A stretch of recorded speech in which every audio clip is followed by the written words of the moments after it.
Assalamualaikum warahmatullahi wabarakatuh. Selamat sore teman-teman. Hari ini kita jumpa lagi berbincang-bincang sama seorang akademisi yang memang punya pengalaman cukup besar di bidangnya. Dia adalah Dr. Haji Adi Suryadi Chula. Assalamualaikum Pak Adi. Waalaikumsalam warahmatullahi wabarakatuh. Sehat-sehat ya Ki? Ya alhamdulillah. Pak Adi, di tempat saya ini selalu kita memulai dengan siapa itu Pak Adi. Ya. Dari data yang saya dapat, Ya. lahir 17 Februari 63. Betul, ya, 1963. 1963. 1963. Ya, 60 tahun ya. Boleh cerita sedikit tentang masa kecil sampai saat ini? Iya, kalau masa kecil itu ya sebenarnya lahir di Makassar. Makassar, ya waktu itu penarikan batas Makassar itu termasuk waktu itu tempat tinggal saya juga. Jadi lalu ya besar di Goa dan Makassar. Ya kemudian ya menuntut pendidikan di SD, SMP di Goa. SMA di Goa, lalu ke Universitas Hasanuddin. Oh, jadi sejak SD sampai SMP di SD, SMP, SMA. SMA di Goa. Iya, di Goa. Lalu ke SMA 1 ya di Goa. SMA 1 Goa. Iya. Sampai selesai. Sampai selesai lalu ke Universitas Hasanuddin. Waktu itu jadi masuk di FISIP di Prodi Hubungan Internasional. Orang tua memang di Goa kerja? Ya, orang tua di Goa dengan ibu. Ibu? Di Goa, ya. Pegawai? Ya, wira swasta. Oh, wira swasta. Swasta. Dan juga ya bertani juga dua-duanya. Oh, di kota Sungguh Minasa? Di kota Sungguh Minasa, ya. Karena saya sempat 10 tahun di sana dulu bapak saya. Oh iya, tidak jauh dari rumah dengan Cu itu. Di samping SMA kan. Iya. Saya dekat itu. Oh, dekat pompa bensin Ya, itu? pompa bensin, ya pas. Oh. Saya sering juga di situ mampir, tapi ya kan kita di tikungan itu kan sering kumpul-kumpul ya. Iya. Saya kenal lah. Kenal. Ya, sudah masih mengenal, banyak ya. teman-teman saya. Pergaulan Tapi sampai ke situ. Pak Ilham itu banyak temannya di sana karena dia kecil di sana. Iya, ya Pak Ilham itu memang yang kecil di sana. yang banyak berinteraksi ya. Iya, karena sejak kita. SMP dia di sana. Iya, betul, Karena betul. Pak Adi lebih tua lah dari dia 2 tahun. Dia kelahiran 65. Dia keluar 65. Ya. Saya 63 ya. Baik Pak Adi, kita pindah kepada topik kita. Kita akan banyak bercerita tentang demokrasi, tentang masyarakat sipil. Kemudian kita bicara tentang politik. Nah, kalau kita bicara tentang masyarakat madani, civil society, tentu Anda paham soal itu. Nah, bagaimana Anda melihat di Indonesia social society yang sebetulnya? Ya, kita bicara dulu tentang demokrasi ya sebenarnya, karena demokrasi dengan civil society itu dua sisi ya yang sebenarnya berada pada koin yang sama. Jadi demokrasi itu sebenarnya tumbuh kalau masyarakat sipil juga tumbuh. Jadi sama halnya juga dengan masyarakat sipil tumbuh di tengah demokrasi. Ya. Cuma ketika demokrasi macet atau mandul, biasanya masyarakat sipil atau civil society itu yang mestinya dalam berbagai studi sejarah, fakta bahkan asal usul ya, lahirnya masyarakat sipil itu atau civil society itu ya itu karena mereka berusaha untuk menormalkan kembali demokrasi. Jadi matinya masyarakat sipil itu ya, atau tidak bergeraknya masyarakat sipil atau lemahnya masyarakat sipil itu sebenarnya sudah tanda bahwa demokrasi kita mengalami kemunduran. Ya, bahkan civil society itu sebenarnya masuk kategori demokrasi substantif itu. Ya. Parpol ataupun instrumen lain seperti pemilu ataupun mungkin juga kelembagaan legislatif ya yang direkrut dari hasil pemilu melalui partai politik itu kan instrumen demokrasi yang bisa kita sebut sebagai instrumen demokrasi prosedural. Ya. Nah, karena itu sebenarnya ya kalau masyarakat sipil tidak bergerak, maka ya nyaris boleh kita katakan itu sudah nirnya atau intinya ya demokrasi itu sebenarnya justru yang sedang bermasalah. Tapi kan begini Pak Adi, demokrasi itu bisa terjadi kalau kan ada politiknya. Seperti itu. Artinya apa? Seperti yang kita diskusikan sebelum. Saya selalu melihat bahwa politik itu kan ada wahana mendistribusi keadilan, kesejahteraan. Kemudian kan muncul pertanyaan, siapa yang mendistribusi? Siapa yang membagi? Gitu. Ya harus ada lembaga atau harus ada orang, misalnya begitu kan. Nah, menetapkan orang atau lembaga dalam pemikiran saya itu adalah proses demokrasi lah di situ. Yang kaitannya langsung kepada masyarakat sipil. Artinya kalau kita menarik kesimpulan kan bahwa sesungguhnya politik itu miliknya masyarakat. Miliknya masyarakat, miliknya sosial. Tadi kita bilang masyarakat sipil seperti itu. Tapi kan dalam prakteknya tidak selalu seperti itu. Nah, menurut Anda di mana sebetulnya slacknya ini, di mana biasnya atau di mana anunya sedikit ini geserannya?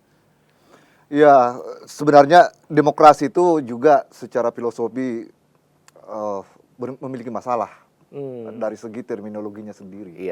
Makanya sebenarnya perdebatan tentang demokrasi itu membuat kita harus melihat lebih real di samping dari segi substantif ya, harus dipahami karena ya sebenarnya kalau berbicara tentang sebuah sistem pemerintahan atau negara itu sebenarnya tidak ada yang benar-benar mewujudkan kesejatian dari bentuk yang kita harapkan itu. Jadi pemerintahan yang baik itu sebenarnya adanya di langit. Tidak ada itu pemerintahan yang benar-benar seperti yang diidealisasi. Katakanlah pemerintahan rakyat ya, kan dari kata demos dan kratos, bahwa itu kemudian benar-benar terwujud. Jadi makanya banyak ide tentang pemerintahan yang baik, model yang dianggap ideal itu kan sebenarnya ada dalam gagasan, ada dalam sistem filsafat, ada dalam idea ya, sedikit platonik sebetulnya ya, dan Plato sebenarnya juga sudah mengingatkan itu dari awal ya, tentang sebuah siklus pemerintahan yang kemudian terjerumus ya dari tirani, dari bentuk monarki terjerumus ke tirani. Lalu dari bentuk aristokrasi terjerumus ke oligarki, lalu bentuk yang banyak orang, demokrasi diperintah oleh banyak orang, lalu terjerumus kepada mobokrasi ya. Ada banyak, soalnya Aristoteles, Cicero, Polybius, itu semua sebenarnya berbicara tentang keterjerumusan demokrasi, sistem ya yang dianggap ideal lalu menjadi buruk. Tapi hampir semua mengakui bahwa itu bukan tipe yang sesungguhnya ada di dalam gagasan lalu muncul di dalam kenyataan. Jadi selalu ada anomali atau mungkin juga bahkan juga bias ya, distorsi. Nah, distorsinya ini yang harus dilihat derajatnya sebetulnya, karena biasanya kalau kita berbicara tentang tipe dari sebuah sistem politik atau tata negara atau pemerintahan yang baik itu biasanya yang kita mau lihat itu apakah dia mendekati konsep ideal ya. Nah, ini yang sebenarnya bermasalah. Jadi sebenarnya Demos dan Kratos itu sebenarnya rakyat tidak pernah memerintah dirinya sendiri gitu. Kalau kita bicara tentang demokrasi kan. Kadang-kadang kan orang bilang demosnya yang ada. Ya, bahkan ada demokrasi tanpa demos juga yang sekarang dipermasalahkan itu ya. Tanpa demos. Ya, artinya bahwa demokrasi itu ya itu yang sebenarnya juga menjadi otokritik ya terhadap pengembangan konsep itu dalam sejarahnya, karena sebenarnya kan yang justru mengambil banyak posisi ketika demokrasi itu diwujudkan itu adalah kalangan segelintir orang, elit. Jadi demokrasi itu benar-benar sebenarnya tidak murni benar-benar rakyat ya yang kemudian mewujudkan, tapi segelintir orang yang kemudian terpilih mungkin melalui proses prosedur atau prosedural ya, atau mungkin juga dipilih melalui undian macam era Yunani kuno dulu. Itulah yang kan sekarang kalau kita melihat situasi kekinian kita di Indonesia, ya sebagian orang bilang carut marut, sebagian orang bilang tidak jelas mau kemana kita kalau kita ikuti perkembangan akhir-akhir ini tentang bagaimana posisi partai politik yang sebetulnya menjadi pilar utama dalam sistem demokrasi itu tidak saya nggak tahu saya mau bilang apa gitu. Berdirinya bagaimana sebetulnya sesungguhnya di Indonesia ini? Iya, sebenarnya kan politik itu dari awalnya dari sejak dia ditemukan sebagai sebuah sistem dalam pemikiran dan gagasan, mulai dari filsafat sampai praksis. Itu kan sebenarnya konsep yang ingin mewujudkan virtue ya. Virtue. Kebajikan. Yang dimaksud virtue itu sebetulnya adalah didasarkan pada pemilik daripada kekuasaan itu sendiri, pemilik kedaulatan itu sendiri, rakyat itu sendiri yang menjadi sumber dari kekuasaan. Jadi ya itulah yang menjadi cita-cita awal itu sebenarnya ketika politik dirumuskan, karena masyarakat kemudian mengenal yang sebelumnya pemerintahannya didasarkan pada mitologi misalnya, basis mitos atau mungkin juga dalam teori kontrak sosial itu stateless waktu itu masyarakat belum diatur benar-benar dalam sebuah instrumen ketertiban. Nah, ketika pemerintah terwujud, nah di situ sebenarnya entah itu melalui pemilihan secara langsung atau tidak langsung, ketika itulah sebenarnya itu politik yang secara nyata itulah yang diwujudkan. Jadi politik itu adalah negara. Betul. Membentuk pemerintahan yang teratur, itulah politik. Jadi tujuannya sebenarnya kebajikan itu. Virtue. Nah, virtue. Politik itu mulai mengalami pergeseran makna itu ketika ada perubahan paradigma di mana domain politik itu menjadi bagian dari aspek konstitusional normatif. Jadi negara itu masuk dalam kategori penataan instrumen kelembagaan. Di situ politik kemudian beralih makna menjadi perebutan kekuasaan. Persoalannya jadi memang ada di dua situ. aspek itu, makanya kalau bicara politik sebenarnya yang mana yang mau ini kan dua. Sekarang yang menjadi paradigma dominan, politik itu adalah kekuasaan. Nah, disitulah mulai muncul itu kritik.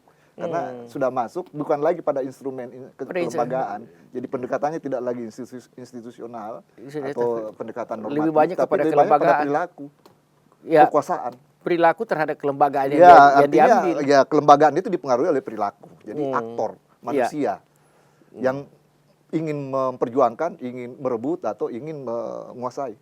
Nah, ini kan yang terjadi sekarang Pak Adi di Indonesia. Kalau kita lihat, sebagian orang mengatakan zaman Orde Baru itu masih lebih bagus daripada zaman sekarang. Sebagian orang mengatakan itu. Kalau dilihat ujungnya, kan waktu itu 3 partai, artinya rakyat kan selalu saya mengatakan begini Pak Adi. Rasionalisasi yang diterima oleh masyarakat terhadap pemerintah itu selalu ada 2. Kalau rasionalisasi itu keluar dari pemerintah, pasti sifatnya kuantitatif. Pertumbuhan ekonomi, PDRB, gini rasio. Tapi kan rasionalisasi pada masyarakat lebih banyak kualitatifnya. Kita sehat atau tidak, kita bisa hidup enak atau tidak, kita bisa berpendidikan atau tidak. Kan itu produk pemerintahannya. Nah, kalau kita tadi bicara bahwa politik itu mempengaruhi kelembagaan seperti itu, nah kan sebetulnya sedikit sekali terjadi apa yang ada sekarang kita rasakan. Kan seperti itu yang kita lihat. Nah, menurut Pak Adi apa yang sebenarnya politik itu ada kaitannya dengan kesejahteraan. Jadi tidak bisa dipisah sebetulnya. Jadi itu kan politik itu dari munculnya dari ranah publik. Dari ranah res publica. Memang ada perbedaan antara terminologi res publica dengan demokrasi itu sendiri, tapi tidak bisa dipisahkan bahwa ada kepentingan publik, jadi berkaitan dengan kesejahteraan sebenarnya. Jadi tujuan negara dibentuk itu adalah untuk melindungi atau mewujudkan keamanan dan kesejahteraan. Itu dua itu. Jadi filosofi atau hakikat negara itu kenapa dia dibentuk? Karena manusia tidak bisa memenuhi kebutuhannya secara privat saja. Jadi res privata Res ya itu privata sebenarnya. dengan Jadi, res publica. ya, res privata artinya kalau itu hanya Privat. didasarkan pada aspek kebutuhan individu, ya individu itu punya keterbatasan Iya. dan tidak mungkin kehidupan kolektif ya bisa tumbuh dengan keadilan dan juga pemerataan ya sumber daya misalnya Iya. yang dimiliki. Karena itu dibentuklah sebuah instrumen yaitu negara untuk mewujudkan itu. Jadi teori kontrak sosial dan berbagai macam asal-usul ya konsep tentang kenegaraan, terbentuknya negara itu selalu dasarnya adalah mewujudkan keamanan pertama, Iya. security untuk keamanan publik masyarakat supaya kan ada anarki kan, ada semacam chaos situasi, ada semacam kekuasaan settles yang di mana ya masyarakat itu yang Iya. menurut ya kalau istilah Hobbes itu ya kelihatannya pada benarnya dengan sistem yang kelihatannya juga dialami oleh demokrasi. Problemnya ada semacam orang saling menghajar, orang saling menyakiti, orang saling memperebutkan bahkan mengintervensi ya milik orang lain kan. Itu sebenarnya simbolisme homo homini lupus itu yang dimaksudkan. Karena itu ya dibentuklah negara untuk menjaga keamanan. Nah, yang kedua adalah kesejahteraan, aspek yang terkait dengan kehidupan ekonomi. Karena itu maka ya tujuan negara sebenarnya untuk membangun, mendistribusi kekayaan itu. Nah, itu sebetulnya yang harusnya dilakukan oleh negara, tetapi kan itu kemudian mengalami distorsi ketika proses demokrasi melahirkan sebuah rejim kekuasaan atau sebuah oligarki ya, atau orang-orang yang kemudian terpilih melalui jalur pemilu atau mungkin juga melalui kudeta ya, itu yang kemudian menjadikan negara itu menjadi alat bagi mereka. Jadi negara ya kemudian menjadi instrumen Nah, kalau kekuasaan. kita lihat sekarang situasi di negara kita ya, dengan setelah reformasi kira-kira udah 24 tahun. Masuk tahun ke-25 lah. 6 kali pemilu. Masuk pemilu ke 6 kali nih. Rasa-rasanya kita belum mendapatkan suatu konsep demokrasi yang menurut kita ya, menurut saya, menurut Anda sebagai akademisi, sesuatu yang ideal dengan berbagai persoalan-persoalan yang ada. Misalnya bagaimana sih fungsi partai politik yang 18 ini, ya kan? Rekrutmennya, ya kan? Kemarin masih berdebat antara terbuka, tertutup. Jadi terbuka, kita tertutup lagi, dari tertutup kita terbuka lagi. Tapi belum mendapatkan suatu produk yang lebih bagus menurut saya. Memang pemilu sebenarnya itu tumbuh bersama dengan partai politik. Jadi sejarah pemilu itu kan sebenarnya awalnya untuk memilih segelintir orang, tapi mereka adalah kalangan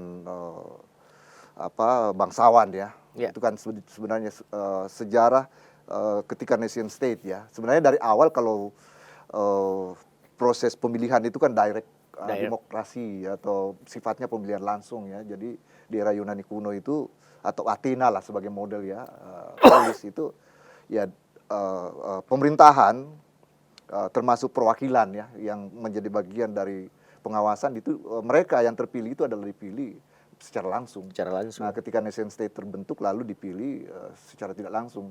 Faktor nation state ini perlu dibahas juga karena itu tumbuh berkaitan dengan seiring dengan demokrasi tidak langsung. Nah, ketika rakyat banyak, negara menjadi luas, bukan lagi city state, bukan negara kota lagi kan. Sudah beralih menjadi nation state, bentuk negara yang memadukan banyak sekali populasi dengan beraneka ragam tipikal masyarakat di dalamnya, sehingga tidak mungkin demokrasi langsung dilakukan ya, karena jumlah yang begitu besar, lalu harus ada perwakilan, dibentuklah demokrasi perwakilan. Nah, di situ sebenarnya pembentukannya itu sudah ada pemilu dilakukan, tapi itu hanya mewakili kalangan bangsawan. Sejarahnya kalau kita lihat itu kan di pembentukan House of Commons ya di Inggris itu. Ya, itu mewakili para lord itu kan. Lalu muncul kemudian tuntutan. Nah, di situ sebenarnya partai politik itu muncul. Munculnya partai politik itu dari rahim masyarakat sebenarnya, dari rahim rakyat itu. Jadi ini mungkin yang tidak begitu dipahami ya, asal usul dan hakikat dari partai politik itu ketika awal terbentuk itu dari rakyat itu. Iya. Ketika masyarakat melihat bahwa mereka tidak diperhatikan suaranya, Tidak ada justru mereka tempatnya. yang mendukung Iya. kepentingan para Setuju. aristokrat, para raja, bangsawan Iya. yang terpilih melalui majelis tinggi namanya waktu itu, ya House of Lord itu ya, Iya. House of Lord itu, maka itu yang menjadi dasar, sorry tadi saya koreksi, House of Commons itu, Iya. majelis rakyat di sana lah sebetulnya. Ketika majelis House of Commons itu kan DPR. Iya. Nah disitulah sebenarnya dibentuk semacam yang semula panitia yang mendukung pemilihan raja-raja, Iya. itu kemudian membentuk diri juga menjadi semacam partai politik untuk memasukkan calon mereka di House of Commons itu, di DPR itu. Jadi muncullah satu lembaga baru yang disebut majelis rendah. Iya. Anggotanya itu rakyat biasa.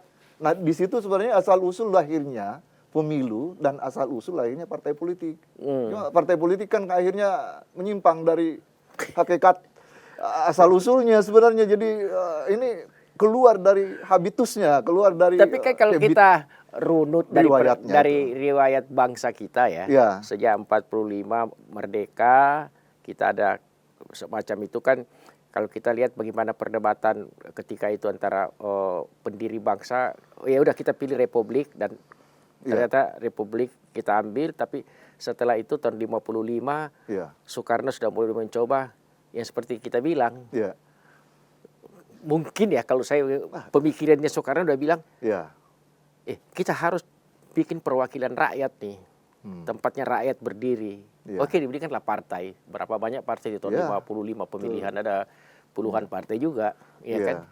Tapi itu kan berlangsung sampai masuk Orde Baru proses itu dan sudah itu. Nah, perkembangan partai politik kan seperti itu di bangsa ini. Tetapi kan setiap periode dia bergeser. Bergesernya entah karena perkembangan cara berpikir orang, karena teknologi, atau yang seperti Anda bilang tadi semakin banyak orang. Jadi yang pasti bahwa kita sekarang berada dalam sebuah sistem demokrasi yang indirect ya. Artinya demokrasi perwakilan. Jadi, itu sudah jelas sebagai bagian dari tuntutan kepadatan penduduk karena kita berada di sebuah sistem bentuk nation state itu. Semua negara sama sebenarnya riwayatnya itu. Jadi cuma persoalan apakah latar belakangnya dari awal itu memang ada roh ya, yang ruhnya demokrasi sebelum negara itu terbentuk. Kalau kita bicara soal Indonesia sebenarnya kan republik itu kan memang menjadi kesepakatan founding fathers kita ya, bahkan di BPUPKI, PPKI dan berbagai tulisan pikiran-pikiran mereka itu ada yang memang mendorong terbentuknya monarki. Kan lawan dari monarki itu republik. Jadi pemerintahan oleh satu orang, kerajaan, lalu pemerintahan oleh rakyat dari kata publik itu kan, respublika. Itu. Jadi ya itu yang menjadi dasar. Jadi Soekarno dengan Hatta sebenarnya juga banyak itu sebenarnya mewariskan pikiran tentang fondasi dasar negara kita bahwa kita ini adalah pemerintahan republik, dan filosofi republik itu sebenarnya bahkan lebih dalam itu berbicara tentang aspirasi masyarakat dibanding istilah demokrasi sendiri. Belakangan itu sebetulnya demokrasi itu. Nah itulah yang kemudian mungkin tidak dipahami ya, bahwa latar belakang negeri ini terbentuk itu adalah dari pemikiran tentang respublika itu. Jadi republikanisme, sebuah perspektif yang meletakkan kepentingan publik yang sangat besar dan menjadi jalan tengah di antara kepentingan komunitarianisme, kolektivisme, dan kepentingan individualitas. Itu yang jadi masalah Pak Adi, karena itu dari beberapa ahli yang saya baca referensi, memang kita kekurangannya kita di bangsa ini nyaris tidak pernah kita diajarkan sebetulnya sejak SD. Apa itu republik? Filsafat republikanisme itu perlu sebetulnya ya. Memang perlu. Memang kita kurang mendalami saya kira. Kita cuma dapat kewenangan negara, civic, apa semua. Tapi makna republika itu, saya banyak baca tentang itu.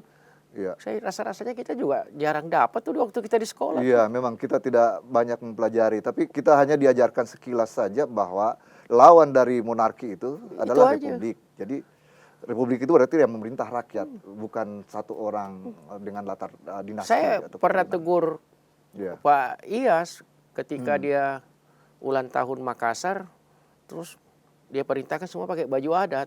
Ya. Saya tegur, salah ini. Iya, iya, Kenapa? iya. Ini Republik. Di Makassar ini bukan cuma orang Makassar, ada orang Ambon, ada orang Arab, ada orang itu. Ini negara Republik, kau mengerti nggak ini Republik? Sejak itu dia tidak pernah lagi lakukan itu. Ya, tapi pakaian adat kalau dilihat dalam kerangka kepentingan publik, artinya penghargaan terhadap keberagaman itu masih bisa. Kecuali dia ada pada sektarianisme atau Itu yang saya bilang, karena kan lokalisme makna ya. Republik itu kan kalau kita ambil kuatnya kan seperti Ya, itu. sebenarnya Republik itu mestinya Mestinya seperti begitu. Yeah. Itu bahkan yang menjadi perdebatan karena ada dua kan sebenarnya perspektif utama itu yang kemudian melahirkan pemikiran tentang pentingnya Republik itu, karena di satu sisi ya, itu antara perbenturan antara res privata itu dengan res publika itu. Bahwa kepentingan individu itu dampaknya akan lebih besar. Iya. Jadi ini sebenarnya bahkan counter secara pemikiran, gagasan terhadap liberalisme itu sendiri yang menekankan pada res privata kan. Jadi dibentuklah sebuah pemerintahan yang mengakomodasi kepentingan yang lebih luas daripada kepentingan individu itu sendiri. Panjang waktunya itu dari privata digeser sedikit masuk ke Respublika, soal perempuan, soal sebenarnya seperti itu. Lalu sistem yang digunakan karena bentuknya adalah bentuk pemerintahan oleh rakyat, pemerintahan berdasarkan pada kepentingan publik, maka sistem yang digunakan dalam memilih pemimpin, membentuk pemerintahan itu adalah demokrasi. Jadi dua konsep yang tidak bisa dipisahkan. Betul. Itu dua antara republikanisme dan demokrasi. Nah, itu saya kira kita bergeser sedikit. Kita berbincang tentang demokrasi kita sekarang di Indonesia, proses yang seperti saya katakan tadi, berbagai pendapat orang, apalagi mau pemilu ini. Ya kan? Kekuatan hukum sudah tidak jelas, supremasi hukum sudah tidak jelas, kekuatan politik juga. Kalau kita lihat seperti situasi ini, saya kadang-kadang kalau ditanya siapa calon presiden, dengan itu saya bilang ya kita tunggu aja nih siapa yang mendaftar di KPU. Seperti itu yang paling enak, itu yang paling bagus. Tapi kalau kita lihat carut-marut sekarang partai politik, menurut Pak Adi, di mana sih salahnya sebetulnya? Di mana masalahnya? Ya, tadi itu sebenarnya sudah perlu ya ada semacam introspeksi ya atau otokritik saya kira ya bagi semua pihak, termasuk para pemangku negara, termasuk para politisi ya, bahkan juga kalangan civil society itu sendiri, bahwa ya sebenarnya kita sekarang ini mengalami sekarang kan kita banyak berbicara tentang regresi ya demokrasi, kemunduran demokrasi, ada yang mengistilahkan backsliding, ada yang mengatakan demokrasi cacat ya, ada frozen demokrasi, dan banyak sekali istilah yang sekarang banyak ditujukan kepada sejumlah negara di dunia berdasarkan tidak hanya berdasarkan indeks demokrasi, tapi juga budaya demokrasi yang tumbuh di bangsa bersangkutan itu sendiri, bahwa ya termasuk Indonesia itu ya faktor yang lemahnya ya partai politik, terutama dalam mengontrol pemerintahan, lemahnya partai politik berdasarkan basis ya aspirasi masyarakat yang diwakili, bahkan masyarakat itu tidak pernah selemah saat ini. Dari sejumlah survei itu hubungan emosionalnya ya terputus ya dengan masyarakat ya dengan partai politik, dan adanya kecenderungan partai politik itu untuk menarik diri, untuk tidak mengemukakan sikap kritis terhadap kekuasaan. Nah, itu semua sebetulnya kan yang menjadi faktor penyebab sehingga demokrasi kita itu mengalami kemunduran. Ya itu juga berpengaruh karena ya pemerintahan yang ada, yang terbentuk juga itu kemudian mendapat sokongan, bahkan merangkul, memaksa bahkan ya partai politik itu untuk terlibat di dalam sebuah koalisi misalnya, sehingga ya kita kehilangan kontrol ya, check and balances itu. Jadi kekuasaan itu kehilangan kontrol, oposisi dalam tanda kutip ya, bukan dalam sistem dua partai, tapi sikap oposisi dari partai itu, meskipun itu dalam sistem multipartai, itu juga kehilangan artikulasi ya. Nah itu semua sebenarnya menjadi penyebab, dan lebih fatal lagi yang kita singgung di awal tadi soal masyarakat sipil. Civil society itu sendiri sebenarnya justru menjadi harapan ya, karena dia berada di luar demokrasi formal.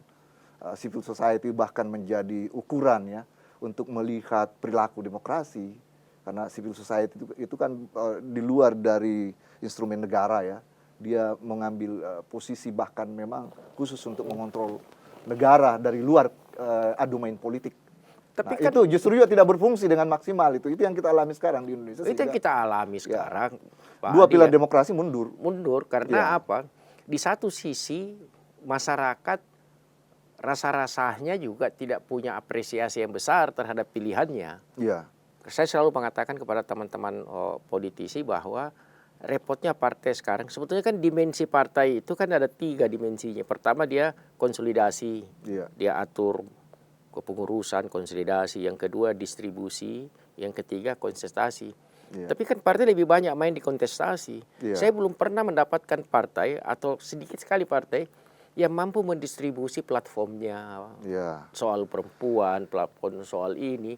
Saya kira tadi yang Pak Adi bilang, akibatnya bahwa fungsi kontrol politisi yang ada di legislatif itu sama sekali tidak kuat. Memang saya kira itu juga satu problem serius ya dari perkembangan demokrasi kita tentang artikulasi atau fungsi-fungsi ya partai politik yang tidak berjalan dengan maksimal atau dengan proporsional. Sebenarnya kekuasaan itu dekat dengan partai politik. Memang riwayat partai politik itu sendiri dibentuk itu adalah untuk mengisi pos-pos kekuasaan. Jadi rekrutmen ya yang dilakukan untuk terlibat di dalam kontestasi itu memang sejarah partai politik terbentuk memang seperti itu. Tapi dengan penekanan bahwa yang diperjuangkan itu adalah kepentingan publik, kepentingan banyak orang.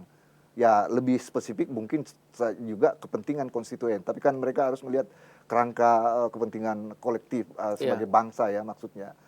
Karena itu maka ya partai itu harus mengartikulasikan artikulasi dan agregasi ya sebagai salah satu fungsi partai politik itu mestinya menyuarakan suara kepentingan masyarakat ya. Tapi itu kan tidak terjadi. Nah itu memang yang lemah.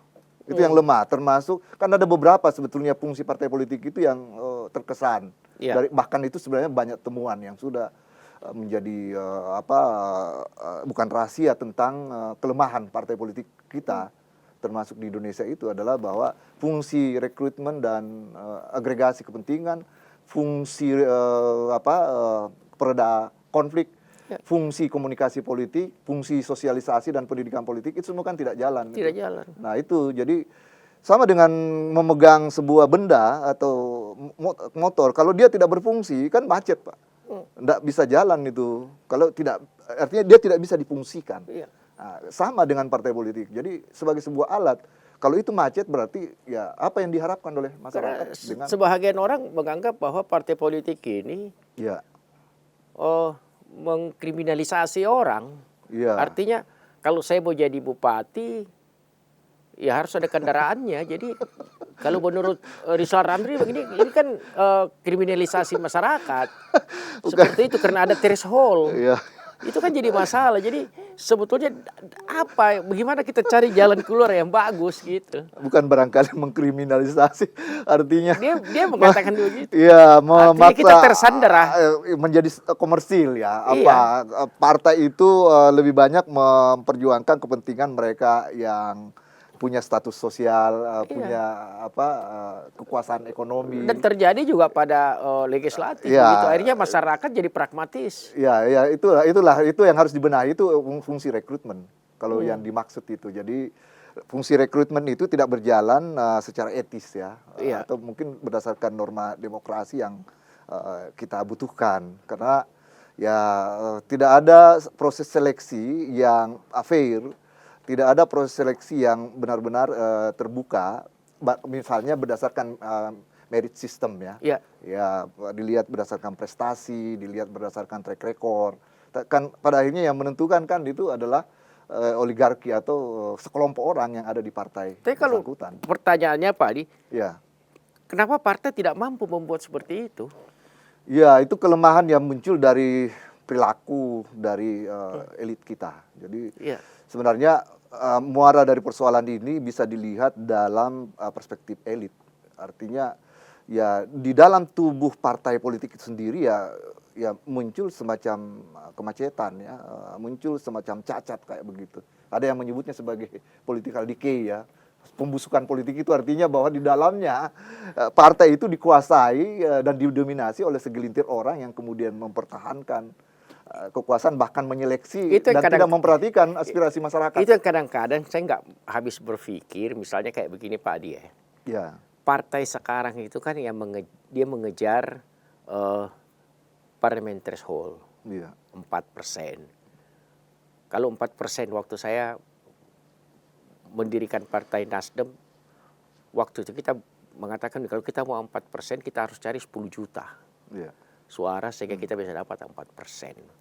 Nah, bagaimana caranya mendapatkan 10 juta? Maka kita rekrut orang, ya udahlah, kalau soal intelektualitas nomor 2. Yang penting dia punya basis, dia dikenal orang, dia punya duit.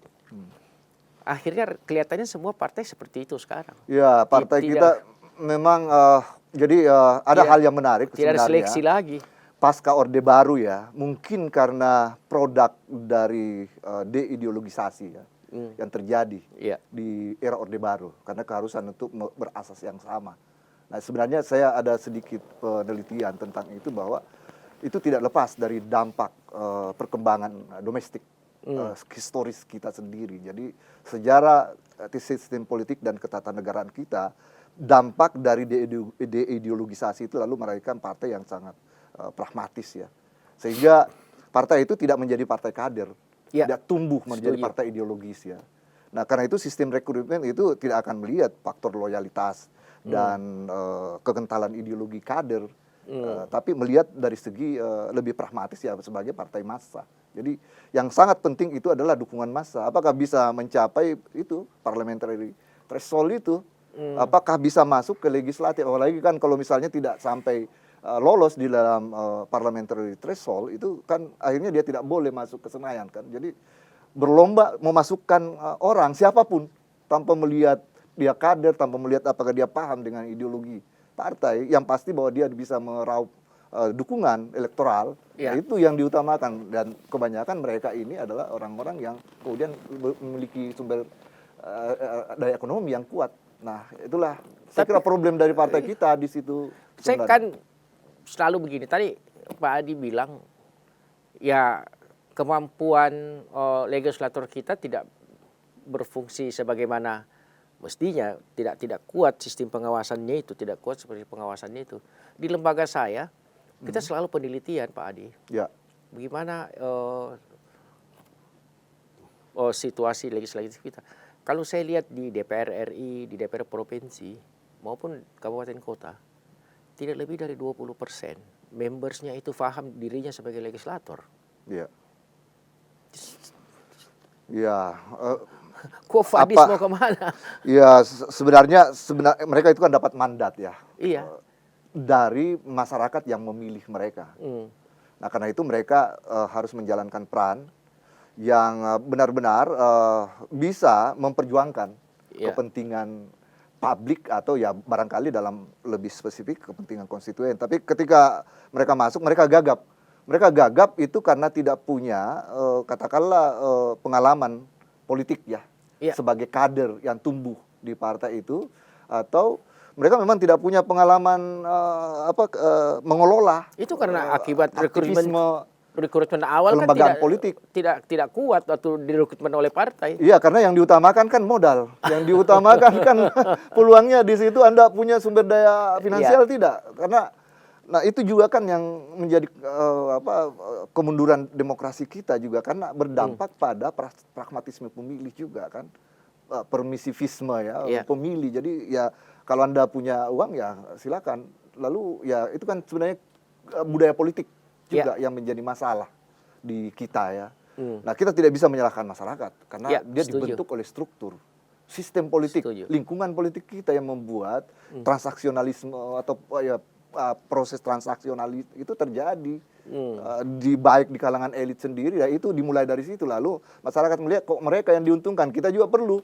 Bahkan ada kan masyarakat pasang spanduk itu, kami menerima Oh, banyak. serangan fajar, Banyak. bukan cuma serangan fajar, serangan pagar juga.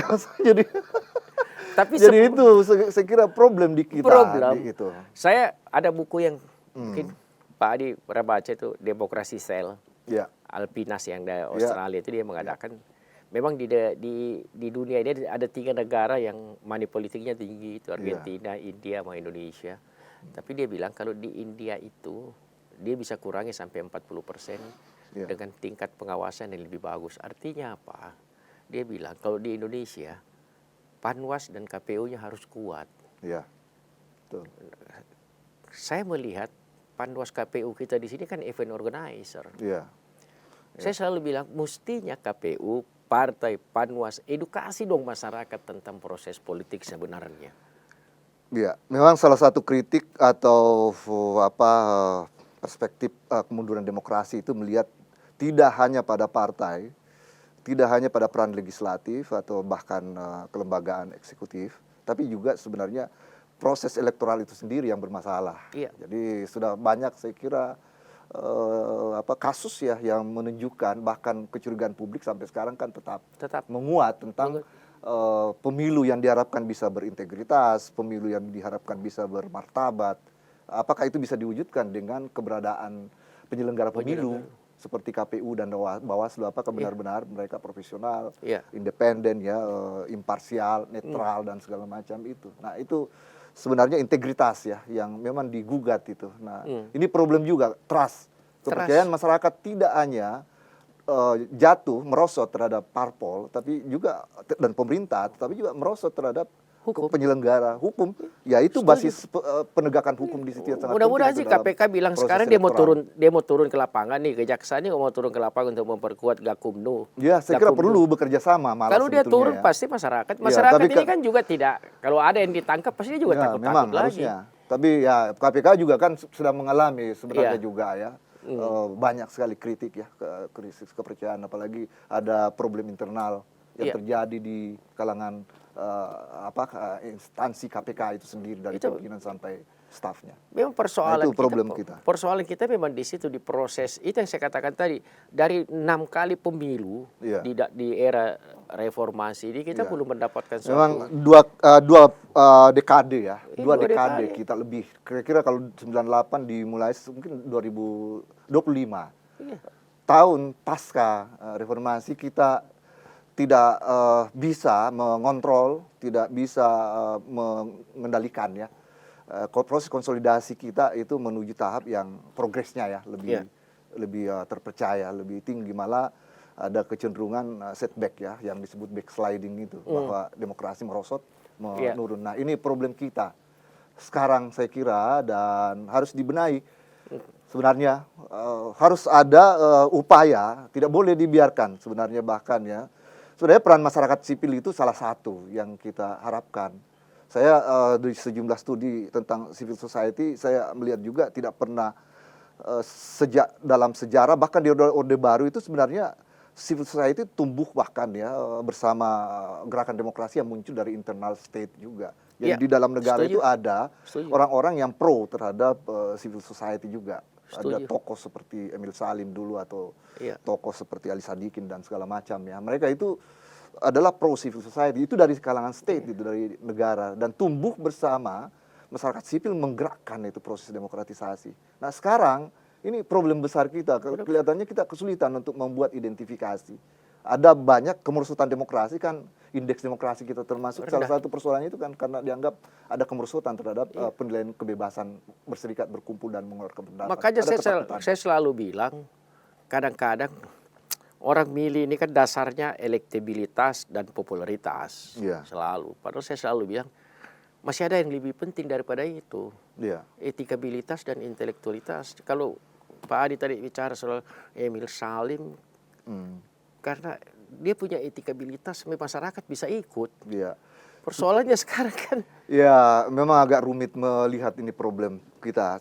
Sebenarnya negara itu juga bukan fenomena atau realitas yang homogen juga. Sebenarnya di dalam negara itu juga ada unsur pro demokrasi. Iya. Nah, ini yang tidak begitu Tidak kuat. menonjol ya sekarang ini, karena kalau di Orde Baru itu seotoritarian Ya. sedemikian kentalnya itu masih kita bisa identifikasi sejumlah tokoh yang menjembatani lah antara gerakan demokrasi atau civil society dengan penguasa, rejim otoritarian waktu itu.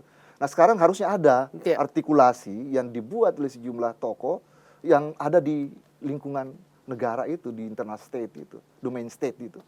Sehingga proses demokratisasi bisa berjalan, tumbuh lebih normal, lebih dinamis, di mana mereka menjembatani dengan kehadiran masyarakat sipil juga. Tapi sekarang kan banyak aktivisme demokrasi masuk ke dalam lingkaran kekuasaan. Lalu ya mereka yang merupakan habitat dari civil society, masyarakat sipil itu kemudian tidak bisa bergerak malah di dalam, bahkan kemudian sejumlah teman-teman aktivis masyarakat sipil yang ada di luar itu banyak yang bahkan kemudian mengalami kriminalisasi.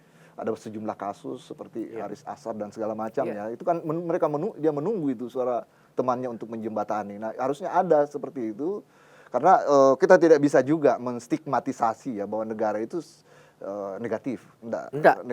Ada unsur pro kebaikan juga di dalam. Persoalannya sekarang kan begini Pak Adi, di akhir-akhir waktu kita cuma 45 menit. Dari beberapa diskusi dan beberapa penelitian di lembaga kami di sini, ada kejenuhan masyarakat dalam proses election, karena mereka merasa tidak ada perubahan. Dan dari 2019 sudah kelihatan sekali bahwa partisipasi pemilu turun.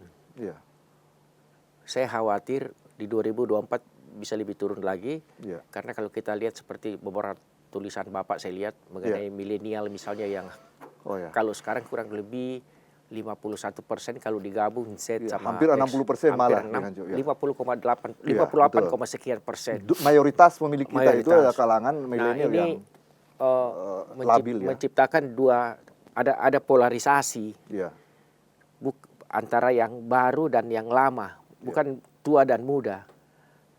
Di dalam dunia digitalisasi dengan media sosial, ini bicara politik, terus bicara ini.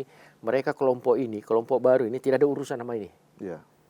Dia dengan konten TikTok, YouTube, dia bermain sendiri. Tapi setelah kita teliti, mereka tidak berarti tidak paham politik. Mereka paham. Bahkan mereka menangkap informasi lebih banyak. Lebih banyak. Tapi dia tidak main di situ. Karena dia merasa kita lebih untung di sini. Daripada kita ikut Anda di situ, ya toh kan seperti itu. Nah, kekhawatiran saya itu yang saya katakan tadi, partisipasi bisa lebih turun lagi. Ya, memang pertama saya kira ada problem etika politik yang disebut etikologi tadi etika politik. Jadi kepercayaan masyarakat harus tumbuh, harus dibangkitkan ya. Sebenarnya yang sangat penting itu keteladanan. Nah, jadi sebenarnya inti dari tata kelola negara, kelembagaan atau bahkan ketika negara dari awal itu juga dibentuk itu kan pentingnya ada sekelompok orang yang kemudian membuat patron keteladanan, lalu mereka inilah yang membuat perubahannya, menciptakan ketertiban, mewujudkan kesejahteraan. Nah, itu yang kelihatannya juga bermasalah, karena itu perlu ada koreksi atau otokritik dari elit kita untuk membangun kepercayaan masyarakat. Tadi kita bicara bahkan distrust, ketidakpercayaan, bahkan hubungan emosional yang gap yang terjadi, sehingga kita berharap bahwa partisipasi masih ada kesempatan lah untuk menunjukkan itu sampai 2024 nanti untuk pemilu itu. Lalu persoalan lain bahwa kita berhadapan dengan situasi masyarakat pemilih yang sekarang ini tumbuh itu dengan mayoritas kalangan milenial, hampir 60%. mayoritas itu berarti sebenarnya dia lebih di atas 50%. Iya, Jadi 58%. tidak hanya bicara dominan. Artinya bahwa berhasil, gagal atau tidak nanti itu sangat ditentukan oleh partisipasi politik milenial. Iya. Nah, ini juga masalah besar karena itu harus dikelola. Maksud saya bahwa pendekatan baru ya. Ini benar-benar harus dikemas. Setuju. Benar-benar harus dibuat oleh para politisi kita untuk mendapatkan dukungan ya pemilih. Jadi mereka ini kan generasi yang memiliki informasi banyak sekali. Mereka ini generasi yang bahkan belajar tumbuh di era demokrasi. Mereka generasi milenial ini kan pasca Orde Baru. Iya. Mereka tumbuh berkembang di era Orde Baru. Generasi Z ya. Z. Iya, dengan generasi Y itu. Y. Ya, nah itu mereka inilah yang menjadi pemilih mayoritas dan mereka potensial menjadi golput itu. Pasti. Nah harus ada respons yang lebih sensitif, saya kira karena itu ya partai politik terutama saya kira yang menjadi peserta, termasuk kontestan yang akan muncul di pilpres ataupun pilkada ya, itu saya kira perlu benar-benar melakukan pendekatan. Pertama, mendekati milenial itu dengan kepercayaan. Mereka harus menunjukkan diri dengan masuk ke dalam domain perilaku kultur milenial itu, bahwa milenial itu butuh orang yang mampu ya menangkap aspirasi mereka dan memberi keteladanan pada mereka. Mereka percaya. Lalu yang kedua ya pendekatan yang harus dilakukan, kita bicara sebenarnya tentang teknokultur juga ini. Jadi ada pendekatan melalui teknologi IT atau jaringan sosial, media sosial. Nah itu juga kelihatannya keteteran sehingga potensi tidak tersentuhnya motivasi milenial ini untuk masuk ke bilik suara, diajak itu sangat besar. Nah, saya kira kampanye KPU sangat tepat. Saya kira perlu juga bahkan karena yang sebenarnya berperan itu yang harus mengajak itu adalah partai politik.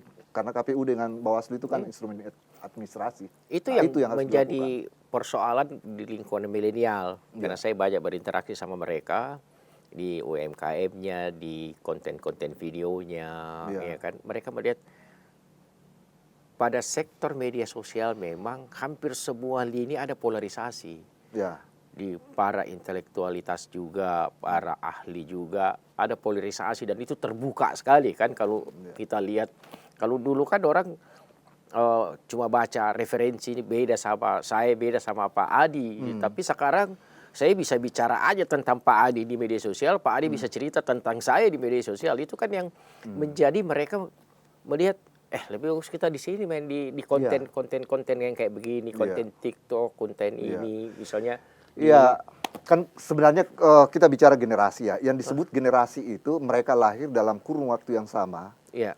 Punya pengalaman lingkungan sosial, kultur yang sama. Karena itu kita harus membaca bahwa umur milenial 1980 yang lahir tahun 1980 sampai umur tahun 2000, yang lahir tahun 2000, 1980 sampai 2000 itu adalah generasi yang dibesarkan dalam iklim demokrasi pasca Orde Baru di tengah perkembangan teknologi, ya kulturnya beda. Nah itu saya kira harus ada pendekatan yang berbeda dengan generasi seperti kita yang generasi X ya. Oh dia.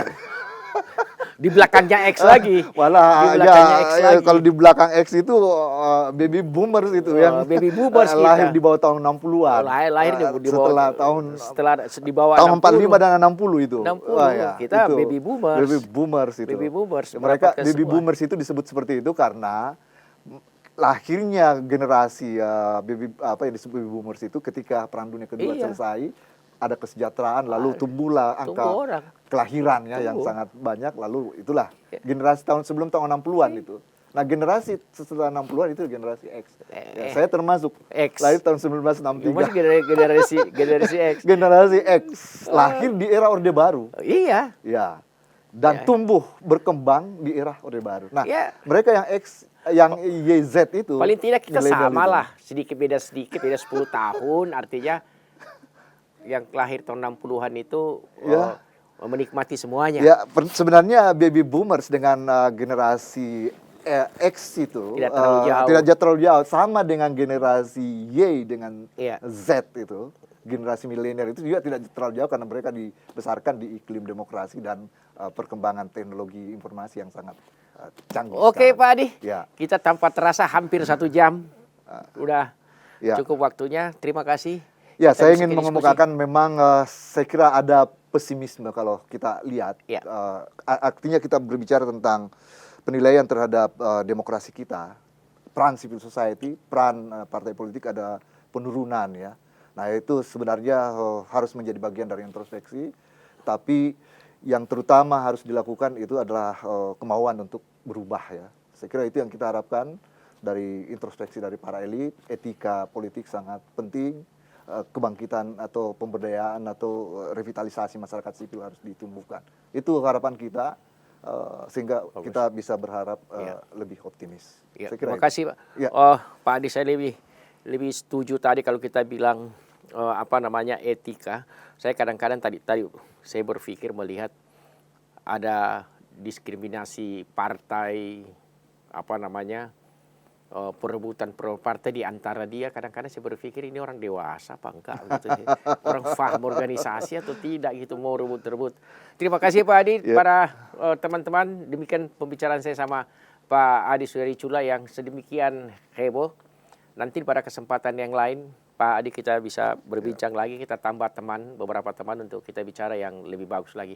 Demikian, terima kasih. Assalamualaikum warahmatullahi wabarakatuh.